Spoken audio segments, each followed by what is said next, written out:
This one has definitely been a long wait, but I promise you guys the wait was worth it. A lot of you guys said back when I first started talking about making this that you'd want a FNAF chapter to be a complete chapter, which I completely misunderstood. And now that I'm looking back at it, I completely misunderstood what you meant by that. But what do I mean by that? What do I mean by I misunderstood you? Watch on and find out. Personally, I think I've done a pretty good job so far when it comes to creating a concept that could realistically come to Dead by Daylight, while remaining mostly FNAF lore accurate with a few minor changes for gameplay's sake. This concept is, in my opinion, relatively viable in higher levels of DBD in all aspects, and I really enjoy that. Now, how did I misunderstand what you guys wanted? Looking back, I'm pretty sure people who asked for a complete chapter meant that they wanted a killer with a unique power, a survivor, 3 perks for each, and maybe a vague idea for a map. However, I did not get that memo and went a little over that marker. This chapter concept contains all of the following: killer with a unique power and 3 perks, alternative cosmetic ideas for this killer, along with a nice little bonus section involving this killer, a survivor with 3 unique perks, a map that you guys are really going to want to see, and a long list of changes to current powers, items, perks, offerings that I'd like to see come to this game. However, that will be at its own standalone video released at a much later date for my own sanity's sake. If you've been keeping up with the community posts, you know that this video has already had a really rough production, but I'm really trying to get it out for y'all. So that's just had to go, unfortunately. I had it in originally, it's got to go. Anyways, without wasting any more time, let's move on to the concept, kind of. Before we actually get into the concept, I really need to preface it with these 3 disclaimers so that way that we're all going into this on the same page. Number 1. This concept isn't going to utilize either phantoms or springlock suits in the killer's gameplay, as quite simply, I couldn't come up with a creative, fun, or really even viable way to include either of these mechanics without basically recreating other killers' gimmicks, like Pyramid Head and the springlock suits. However, something like the springlock suits will play a minor role somewhere else in the concept, but we'll get there when we get there. Number 2, this is a gameplay-focused killer concept with the primary design goals being making a killer that is fun to play and play against, making a killer that has some sort of high-level viability while still having counterplay, and what this means is essentially this chapter being completely lore-friendly was admittedly near the bottom of my list. I wanted to focus on the gameplay while trying to recreate some of the core mechanics and feelings of FNAF, even if it comes with some lore discrepancy. Don't worry though, it's nothing too major. Number 3, most of the numbers used in this concept are just that, concepts, and aren't set in stone. I'm using numbers just for clarity's sake. However, if this were really come to the game, I highly doubt most of these numbers would remain unchanged. It is impossible to balance something you can't play or you don't play. Now, with all that out of the way, we'll finally get into the killer concept. The killer would be Springtrap, taken into the entity's realm under the name The Attraction, and he would appear as he does in FNAF 3 with the addition of a fire axe as his main weapon. The reasoning for including the fire axe is purely for gameplay reasons, as most killers that use either their hand or a very short weapon like a knife can often feel very unfun to play against most of the time as a survivor, because it looks like hits that should miss don't, and they hit you somehow. Think of like killers like Freddy, Hag, and Legion as an example of this. They always seem to hit you through a window even though you're miles away. So to avoid that, fire axe. In game, he moves at 115% base movement speed, has a 32-meter terror radius, and is a tall height killer. Now with all the base stats and visuals out of the way, let's move on to what you're really here for, his power.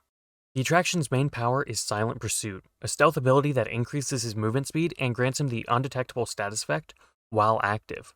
After pressing the active ability button, the Attraction will lower himself onto the ground and then begin crawling at 120% movement speed. During the first 4 seconds of crawling, his terror radius slowly shrinks until it reaches 0, in which he is granted the undetectable status effect for the remainder of his crawl. While crawling, the Attraction gains the unique ability to crawl under pallets via a 1.5 second animation, but vaults windows 50% slower than normal. And while the Attraction may be undetectable, this doesn't mean survivors are completely in the dark to his whereabouts, as because within 6 meters, survivors can hear a very faint clanking of his mechanical parts, and despite him having an incredibly low profile while crawling, his bunny ears do stick up enough to potentially be visible over some low objects and foliage. One final note about his crawling is that while crawling, he cannot start a chase or gain bloodlust. This is just to further preserve the jump scare feel of the next power, Jump Scare. While crawling, the Attraction can press the attack button to make a sudden but short leap forward while screaming at a volume that can be heard throughout the map. If this leap misses, the Attraction has a short fatigue phase, but stays in silent pursuit. If the leap connects with a survivor, the Attraction knocks the survivor to the ground.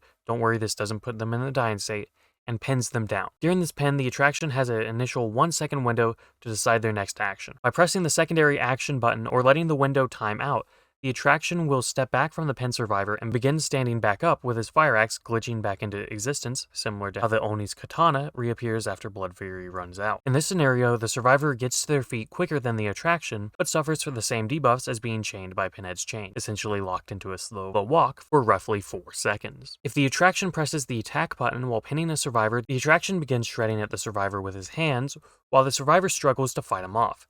During the pin, the attraction loses the undetectable status effect, but has his terror radius set to only 8 meters. In order to struggle, the survivor will have to do a set of very hard yellow glyph skill checks that will gradually get harder over time. If the survivor succeeds all skill checks, they will push the attraction off themselves and will be put into an injured state. If they are already injured at this point, they will be downed. If the survivor misses one skill check, they are put into the deep wounds after the interaction ends, and if they miss a second skill check, they are immediately downed and the interaction ends at that moment. This takes a total of about 5 seconds by default, during which any nearby survivors can push the attraction off of their teammate, halting the interaction immediately and forcing the killer into a short special stun animation, in which the animatronic suit activates and does the signature wave dance that most animatronics do in the FNAF games while playing a heavily distorted and glitchy clip of the Happy Birthday song. The inspiration for the stun animation idea was taken from Venom Xenomorph's concept a long time ago, because while I didn't like the idea of that being his normal stun, I did think it was good enough to be incorporated in some way, and this just felt like a natural place to have it. Anyways, if the attraction is pushed off in the first 2 seconds, if the survivor has not failed any skill checks, they will not receive any damage from the pin. If the rescuing survivor takes any longer than 2 seconds to rescue the pinned survivor will be injured or put into the deep wounds if already injured. It is important to note that a survivor who is rescued from a pin will not be downed from a pin unless they have failed enough skill checks to be downed. 2 final notes about rescuing a survivor is that whenever a survivor initiates a rescue animation, the pin's timer is paused, similar to how a hook's timer is paused whenever a survivor rescues another survivor from the hook. Unlike with the hook animations, the survivor is locked into the rescue animation. They cannot start it, cancel it, start it, cancel it. They can't do that. These changes are primarily made to prevent any form of trolling or hostage holding with this power from either the killer or the survivor's side. Also, in an attempt to bring the common FNAF flashlight mechanic to DBD, while a flashlight is being shown on the attraction's head, he will not be able to jump scare, even if he is not blinded. Flashbangs and firecrackers will disable jump scare for roughly 2 seconds. And while this ability helps bring the jump scare feeling into DBD, there's another core part of the FNAF game formula I wanted to incorporate into this concept. That is the ramping aggression of the animatronics as escape grows nearer and nearer. Introducing the attraction's passive ability, Afton's Revenge. With every hour that passes, the attraction grows in power. For every generator completed, the attraction gains a permanent 2% movement speed increase when not crawling. Along with this, the attraction also gains a 10% increase to all of the following actions: vaulting, crawling under pallets, missed jump scare recovery, decrease in time to injure a survivor with a pounce, and searching lockers. None of which will stack with perks, so don't worry. At 3 generators completed, the attraction's terror radius will shrink to 24 meters, and for every level of Afton's Revenge, the attraction gains an additional 8% movement speed while crawling. I know this sounds incredibly strong, and that's because it's supposed to be. The ramping aggression of the animatronics is, in what my opinion, keeps most of the gameplay interesting and difficult throughout an entire playthrough of most FNAF games. The attraction also comes with 3 unique perks. His personal perks, Mechanical Unreliability, Elaborate Cover-Up, and Final Hour, allow the attraction to sabotage machinery, prevent escape, and bring the trial to a crescendo of brutality and blood. Mechanical Unreliability. Every time you finish damaging a generator, you instantly regress at 5%, and the gen continues to regress at 200% normal regression rate. This perk was designed to help combat quote-unquote war of attrition settings where you have to keep chasing survivors off of 2 almost completed generators, while also helping throughout the rest of the trial by providing a general minor increase in slowdown. And before you comment, no, I don't imagine the instant regression stacking with Pop Goes the Weasel, so while the double regression rate will apply, the extra 5% will not, so don't worry. Elaborate Cover-Up. Killer gains a notification each time an exit gate starts to be opened for the first time. Exit gates start to regress at 50% the opening speed after being inactive for 10, 7, 5 seconds. This perk was designed to combat the process of 99ing an exit gate and to help the killer in a 1v1 in-game scenario. I could honestly make a second video on this perk alone because it's a real Ship of Theseus situation with all the various different names, effects, and intended perk icons I've created for this perk, over its several month-long conceptual lifespan. This perk was also originally designed to synergize with the attraction's first perk, which ultimately got replaced with mechanical unreliability for several reasons. If you're interested in seeing any or all of the quote-unquote cut content from this concept, let me know and I'll somehow get it out to you guys either through a short video or a long community post, depending on how much interest this cut content seems to get. Hex, Final Hour. Your presence instills a feeling of dread in your victims that makes every second seem to drag. After 4 generators are completed, a random dull or blessed totem is converted into a hex totem. While this hex is active, the remaining 3 generators are blocked by the entity up to 60 seconds at Tier 3. All survivors who were working on a generator at the time of activation scream and are forced off of the generator. After 60 seconds have passed, all generators become unblocked and begin to regress continually at a normal rate when not being worked on. Unless Ruin is active, Ruin regression takes priority. This perk is essentially a corrupt intervention Ruin replacement, however its glaring downsides ensure that it won't be completely replaced either. This is another perk that has had a long list of previous versions. I admittedly like some of the older versions way more than the current one, but they were really complex, and trying to come up with a good, clear explanation was the source of many headaches until I went with this one. Once again, if you're interested in these previous perk versions, or the other 2 scrap perk ideas, or really just any of the cut content, let me know and I'll get them out there somehow. One previous version I will mention here, though, is that originally this perk just blocked the remaining 3 gens until cleanse. However, once I thought about it more, I realized that would just be way too strong on killers like Trapper, Hag, and Lifeguard Whistle Demo, so if you were wondering why a hex perk has a timer, that's why. If you can think of a better secondary effect for this perk, let me know in the comments below. If there's an idea I really like, I might go ahead and pin it in the comments, so please, by all means, let me know. I'd love to hear you guys' opinion on this. As a final statement about these perks, they are primarily designed to combat annoying situations you can run into as a killer and allow for some nice synergy with the attraction's power, along with a few other killers who often have to rely on late game pressure to win. Trapper, Hag, and Nemesis all come to mind as killers who could benefit from multiple of these perks. Now to the most unexpected part of this video, the attraction's add-ons. That's right, I went ahead and created a full list of add-ons for the attraction's power because apparently I hate myself. If you aren't interested in the add-ons, don't worry, I won't take it personally. There are chapters in the description and on the time bar, so you can go ahead and skip to the next section. Let's start with its 4 common add-ons and work our way up. Faulty Spring Lock, a broken spring lock responsible for William Afton's demise. Reinstalling it allows for better movement at the cost of pain. Increases base crawling movement speed by 5%. Pepperoni stuck to the Golden Bonnie Springlock suit that smells better than the rotting carcass inside. Reduces the time taken to gain the undetectable status effect while crawling by 0.5 seconds. Party Hat adds a brightly colored party hat to the attraction, making him more festive but visible. Increases the points for jumpscaring survivors by 100%. Size 3 shoe. A small shoe in the pizzeria's lost and found box that was never claimed. Increases the attraction's effective range by a 10% increase. You may see a few recurring themes in the uncommons, but I promise things will get more interesting once we get to the rare and above tiers. With that said, let's speed through these 5 uncommon add-ons. Tree-shaped air freshener, one of many hung around the pizzeria in hopes of combating the smell of rotten flesh. Increases the speed at which the attraction becomes undetectable after crawling by 1.5 seconds. Ball Pit Ball, a sticky red ball used to entice a victim. Increases jumpscare effective range by 25%. Review Cutout, a cutout of one of the first of many negative reviews of the pizzeria following Afton's killings. The negative words fill the reader with anger. Slightly increases the duration and effects survivors received after being released from a pen by 10%. Molten Cheese, small container of liquid cheese serving as both a lubricant and a snack. Increases the speed at which you stand up by 10%. Day Guard Tapes, tapes including instructions and advice from a day guard. Increases the speed at which the attraction crawls under pallets by plus 10%. And now on to the attraction's 5 rare add-ons.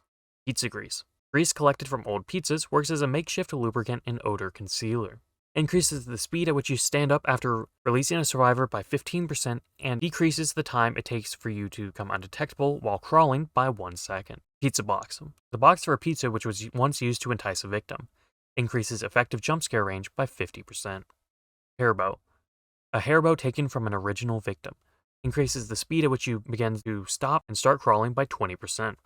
I want to clarify that this add-on specifically only applies to the transition time when not releasing a survivor. Boxy Mask, a mask beloved by Afton's son. Allows the attraction to jump scare and pin multiple survivors within a 1 meter proximity to each other. This range is affected by range increase add-ons. Red Rotary Phone increases the maximum distance the attraction can be heard crawling by 2 meters. Increases the jump scare range by 300%, jump scare now has an arced path. Imagine this arced path like Victor, where it can go over pallets and windows, but also can leap directly over a crouching survivor without hitting them at certain ranges. I thought it was important to have some of the more transformative add-ons be only rare add-ons, so it's fairly realistic to run these add-ons most matches, should you choose to. Now to the 4 very rares. Quality Air Freshener. Can of high-quality air freshener and odor neutralizer that couldn't hide the stench of rotting flesh for long. Decreases the time it takes to get the undetectable status effect while crawling by 2.5 seconds, and the attraction does not lose the undetectable status effect while pinning a survivor. Mechanic Oil. A nearly empty bottle of oil, great for lubrication. Increases the speed at which you stand up after jump scaring or releasing a survivor by 25%. Decreases the time it takes to crawl under pallets by 10%. Frayed Electrical Wires. A bundle of frayed wires still sparking with electricity that allowed the attraction to set its captor's building on fire. Increases the attraction's base crawling speed by plus 10%. Springlock Suit Instructional Tape. A tape explaining the safe operating procedures of a springlock suit. Reduces the recovery period after being pushed by 25% and reduces the maximum range the attraction can be heard while crawling by 2 meters. For the 2 iridescents, I'm going to spend a little bit of time explaining them and why they're iridescents. Frontal Lobe, a piece of underdeveloped brain taken from an unfortunate victim by an animatronic. After initially jump scaring a survivor, all other survivors within a 20-meter range will scream, revealing their location. This add-on is essentially a way to know if it's safe to start a pen or if they should release the survivor. The 20-meter range is purposeful as it means all survivors that could reach the attraction in 5 seconds should be revealed.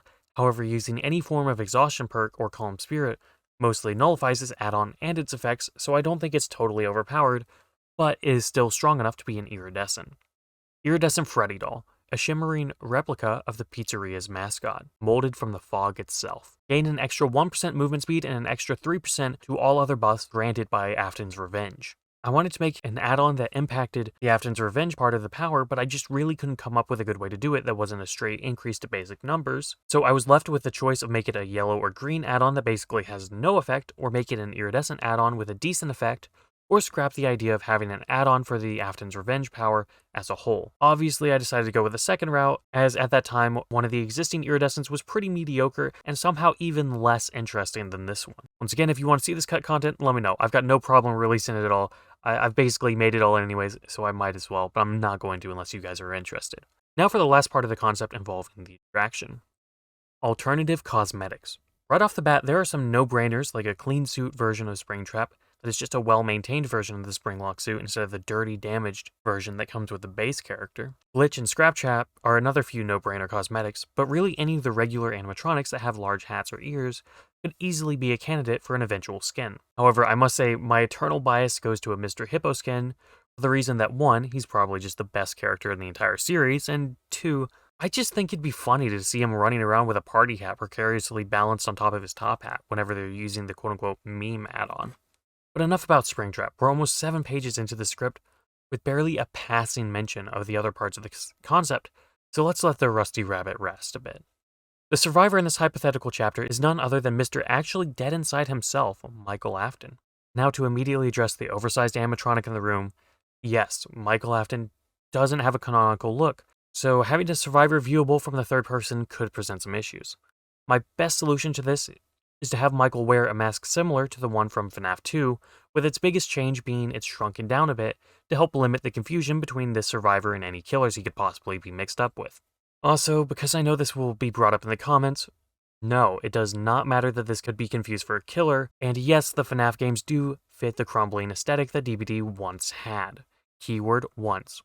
Now that the Trickster, a killer that looks way more like a survivor than some survivors, exists, basically all potential arguments of an aesthetic are moot, as it would be nowhere near as aesthetically disruptive as the all-kill chapter was. Also, for any FNAF lore scholars who may be watching this, yes, I know according to the wiki, the protagonist of FNAF 2 is 1, 2 people, and 2, neither of which are canonically Michael. However, one of the largest fan theories is that one of the FNAF 2 guards and Michael are the same person, so we're just going to roll with it. Moving on to the rest of his attire, a simple security guard outfit and recolors would work as his cosmetics, along with the legendary cosmetic of what he's seen wearing in the post-scoop cutscenes and sister location, complete with the purplish skin and everything. Michael Afton would come with 3 personal perks. His personal perks, Resolve, Risky Repairs, and Security Measures, reward a risky playstyle while allowing him to remain vigilant to the killer's location. Resolve. Nothing is more important to you than living to see the next day. After saving another survivor from the killer's grasp, Resolve activates. While opening an exit gate, gain the Endurance status effect. This effect lingers for 1, 2, 3 seconds after you let go of a gate or the gate is completely opened. If the Endurance status effect is consumed, the survivor gains the Exposed status effect for the remainder of the trial and the perk deactivates. This perk was designed to be a counter to Elaborate Cover-Up and Remember Me, which I foresaw being an incredibly dangerous combo potentially. The save requirement was added just to make sure that this wasn't just a free escape perk, and also to indirectly encourage survivors to bring a flashlight, a common weapon used against the animatronics in the FNAF series. It also synergized with a now scrapped perk, but I felt like this perk stood well enough by itself to remain unchanged. One thing I do want to note is the fact that just requiring a generic Killer's Grasp save means the survivor can use other means than a flashlight to activate the perk, such as a pallet, head-on stun, or flashbang. Risky Repairs. Years of fighting off your father's creations has taught you a thing or two about machinery and how to repair it just enough to make it do what you need it to. Failed generator skill checks regress your generator 40, 45, 50% more than normal, while great skill checks grant an additional 0.5, 1, 1.5 progress. Risky Repairs also reduces the size of great and good skill check success zones while repairing a generator by 70% and increases the chances of getting a skill check by 5%. Gain an additional 50, 75, 100% more blood points for hitting a good and great skill check. This perk was designed to be a second hard mode perk for survivors akin to No Mither. However, instead of presenting more risk during the chase, you instead choose to have more risk while repairing generators. It's also worth noting that since all the bonus speed is tied to completing skill checks and not the actual action speed itself, this perk will synergize nicely with perks like Stakeout, This Is Not Happening, and Fast Track, while also not working with the Toolbox add-on instructions or the new perk Corrective Action. Security Measures. You've learned the importance of keeping track of your adversaries and how to fashion tools to help you stay vigilant. After getting chased or repairing a generator for 50, 45, 40 seconds, Security Measures gains a stack with a maximum of 2 stacks at one time. While standing still and crouching for 3 seconds, gain the ability to create a small trap for the killer, consuming a stack. The trap takes the form of a small stick on the ground, and when it is triggered, will notify the survivor who placed it that it has been triggered with a loud noise indicator. The killer will hear a very faint snap, signifying that they stepped on a trap, but otherwise will not be affected. Traps cannot be placed within 8 meters of each other, and only 3 can exist on the map at a time per survivor. Placing a 4th trap will destroy the first one, and so on, and traps trigger when a killer walks in within 2 meters of the trap, and they do not trigger through walls. This perk is designed to be a new anti-stealth killer perk without stepping on the toes of Spine Chiller Premonition. This perk also allows for coordinated usage, which drastically increases its effectiveness. However, it's still a decent perk when you're just playing by yourself. Now onto the most difficult to design part of this chapter, the map. If there's one thing that is always hated by the community when it comes to a licensed chapter, it is the maps, without fail. I cannot think of a single licensed map that, rightfully or not, isn't hated by a large part of the community. Haddonfield was the first licensed map, and it really did not set a good example. Followed by Springwood, The Game, Hawkins, Midwich, and RPD, it was clear that in terms of map design, licensed maps are almost always bad. The one exception to this is Hawkins, but y'all really aren't ready for that conversation yet.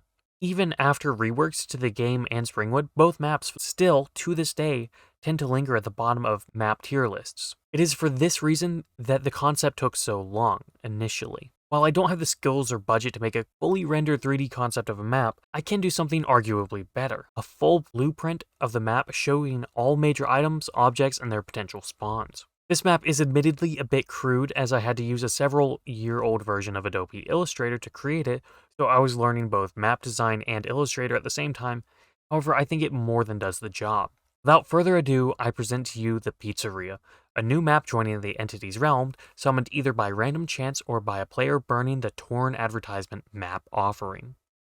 The Pizzeria, once a place of laughter and life, has long been abandoned after a series of tragedies took place on its grounds. Due to its abandonment, the Pizzeria ultimately fell into disrepair, and despite a few renovation attempts by prospecting investors guided more by childhood nostalgia than logical thought. The pizzeria is now in worse shape than ever. Visitors may find themselves feeling a bit of nostalgia, especially for Five Nights at Freddy's 2. The pizzeria is a mostly indoors map with a decently large connected outside area. Since the outline on the screen is not to scale, I'd like to give everyone watching a general size estimate, which is roughly 8,500 square feet of playable area, which is larger than Coal Tower in terms of total playable area. I know that this outline might be a little confusing, so I'll run you guys through the map and explain things as thoroughly as possible. First off, let's clarify what's inside, what's outside, and how you traverse between the two. All of the white area in the map is inside the building, while all of the light gray area represents the outside. The light purple rectangles are doors and/or holes in the walls that allow for travel between the inside and the outside, but these aren't the only ways in or out. There are also 4 breakable walls and a window that allow for travel from the inside and outside, which are currently marked on the screen. I added the majority of these breakable walls because even though most aren't the best idea to open, they do significantly reduce the time it takes to traverse the map and open up more ways for stealth killers to sneak up on survivors in otherwise relatively safe areas. In addition to the 4 breakable walls that bridge the inside and the outside, there are 3 more breakable walls on the inside. One is located in a small passageway between the bottom left party room, which we will soon discuss, and the main entrance of the pizzeria, and while closed provides a small cranny on both sides for hiding, but when broken, it creates a path that allows for direct access between the 2 rooms. The final breakable walls are located in the bottom left bathroom and completely block off access to this room. This room will never have any important items, but will spawn with several lockers and bathroom stalls to hide in. Most killers won't gain much use from this room, however I could see it being useful for Huntress and Trickster as a quick reload option when already opened, along with providing a small benefit to a few other killers such as Demogorgon and any stealth killer. Briefly returning to the windows, all windows are marked by red rectangles and will always spawn exactly where they are shown on the map, with the exception of the one in the upper left party room. This is probably the least safe window in the entire game, even less safe than the infamous Z-Wall Infinite, and you will almost never get more than 1 vault out of it, and this is by design as it's primarily intended to be a last resort to extend your chase by another 4 to 5 seconds unless you have live.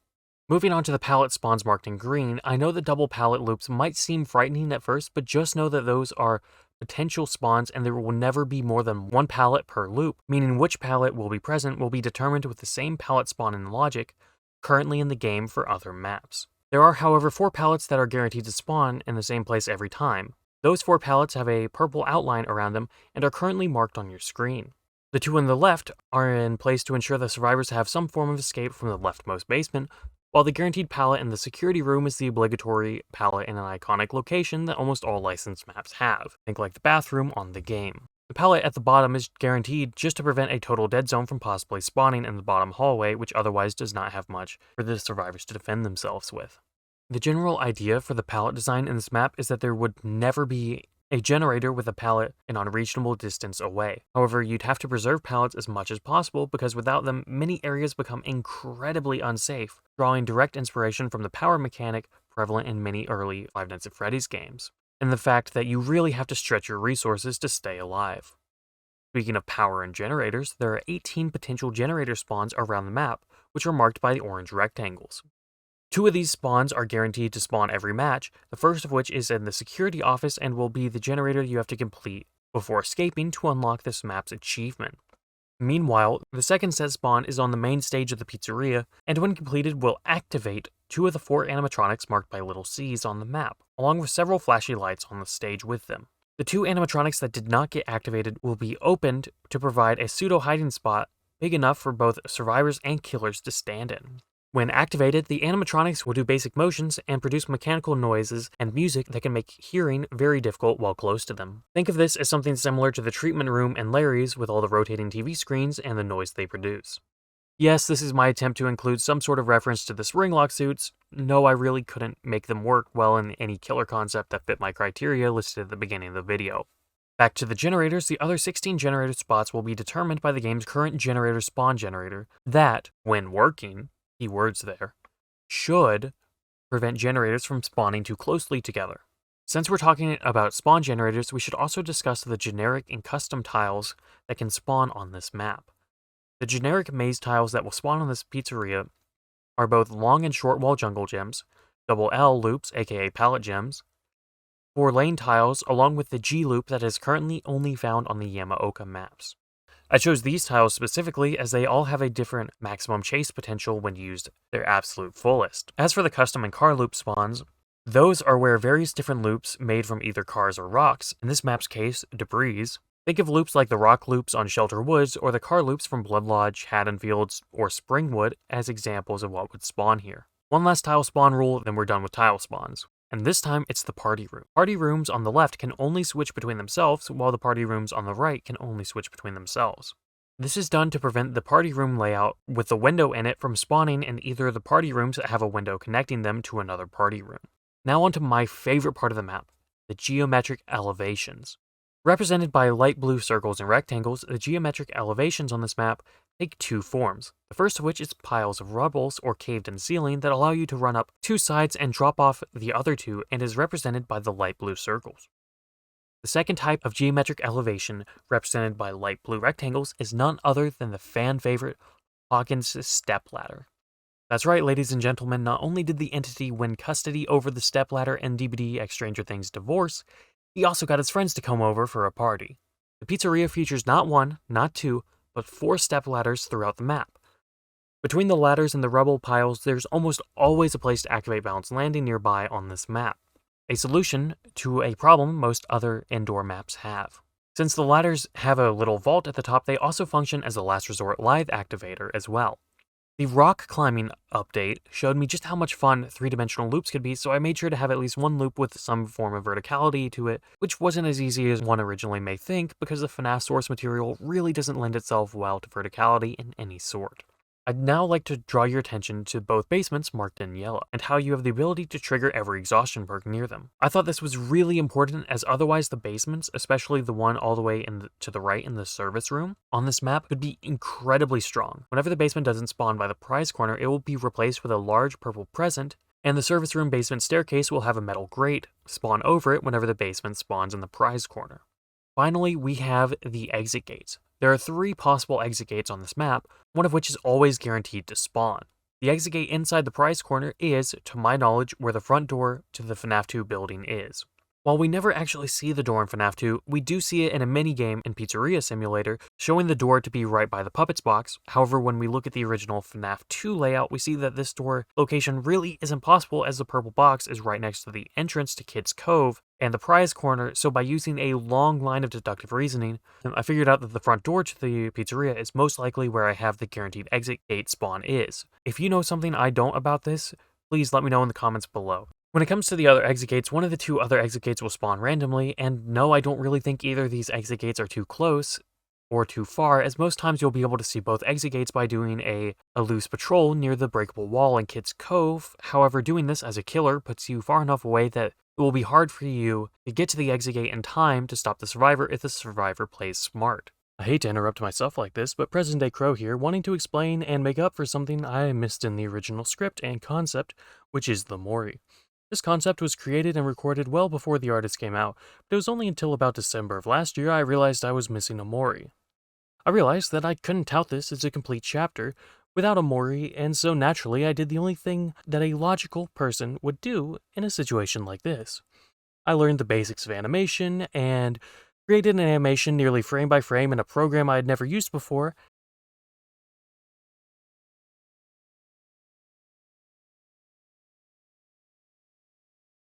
While animating, the Onryo's PTB came out, and one of her perks, Call a Brine, has a similar effect of mechanical unreliability, so I'll drop in one of the scrapped perks called Scourge Hook, Secret Room. You know how to kill right under their noses and get away with it. All thanks to your secret room. All basement hooks become Scourge Hooks.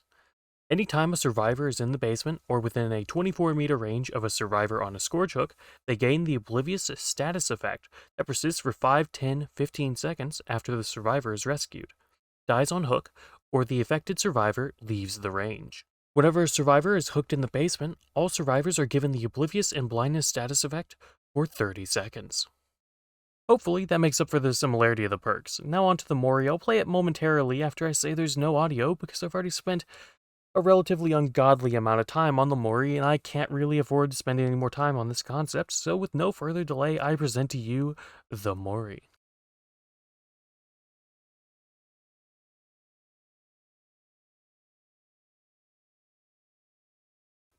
And with that note, we're finally done. This has been a long time coming, and I really hope you guys enjoyed this concept. I'm really proud of the work I did on this concept.